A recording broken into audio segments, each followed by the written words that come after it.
قبل اس کے کہ میں ان کو خطاب کی دعوت دوں، میں نظم کے لیے دعوت دوں گا مدرسہ تدریس القرآن 308 گاہبے سے طالب علم محمد حسن کو کہ وہ آئے اور اپنی نظم جو ہے وہ پیش کرے۔ السلام علیکم ورحمۃ اللہ وبرکاتہ۔ میں آپ کے سامنے نعت مقبول صلی اللہ علیہ وسلم پیش کروں گا۔ اگر فقرہ اچھا لگے تو سبحان اللہ ضرور کہیے گا۔ اس آنکھ نے جنت کے، اس آنکھ نے جنت کے انوار کو دیکھا ہے کہ جس آنکھ نے آقا کے رخسار کو دیکھا ہے، اس آنکھ نے جنت کے انوار کو دیکھا ہے کہ جس آنکھ نے آقا کے رخسار کو دیکھا ہے، اور چہرے سے زلف ہٹائے، اور چہرے سے زلف ہٹائے پھر کیوں نہ کمر شرمائے، انگلی کے اشارے سے پھر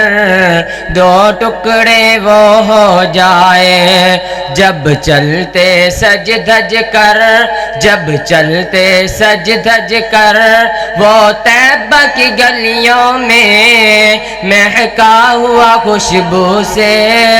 بازار کو دیکھا ہے، اس آنکھ نے جنت کے انوار کو دیکھا ہے کہ جس آنکھ نے آقا کے رخسار کو دیکھا ہے، اور جس نے دیکھا یوسف کو، جس نے دیکھا یوسف کو انگلیاں کٹوائی ہیں، جس نے دیکھا یوسف کو انگلیاں کٹوائی ہیں، جب میرے نبی کو دیکھا، جب میرے نبی کو دیکھا تو جانیں لٹوائی ہیں۔ فقرہ دوبارہ پیش کرتا ہوں، ذرا گونج کے ساتھ سبحان اللہ کی صدا لگائیے گا۔ اور جس نے دیکھا یوسف کو انگلیاں کٹوائی ہیں، جب میرے نبی کو دیکھا تو جانیں لٹوائی ہیں، کیونکہ وہ مصر کی عورتیں تھیں، کیونکہ وہ مصر کی عورتیں تھیں، یہ آقا کے دیوانے، انہوں نے رسولوں کے سردار کو دیکھا ہے، اس آنکھ نے جنت کے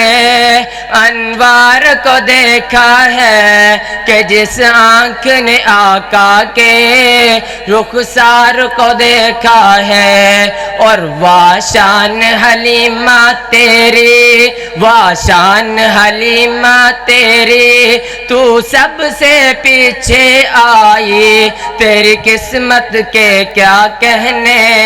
بنی میرے نبی کی دائی، پھر ہے حافظ ساری، پھر ہے حافظ ساری دائیاں حیران ہوئی جب ان کی سواری کی رفتار کو دیکھا ہے۔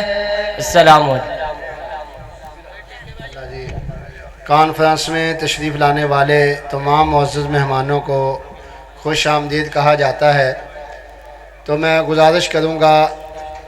سمندری سے تشریف لائے ہوئے معزز مہمان جناب حافظ بشارت علی بھٹر صاحب کو کہ وہ سٹیج پر تشریف لے آئیں۔ اسی طرح میں گزارش کروں گا جناب چودھری محمد اقبال صاحب head master government high school 340 گاہبے کو کہ وہ بھی اسٹیج کی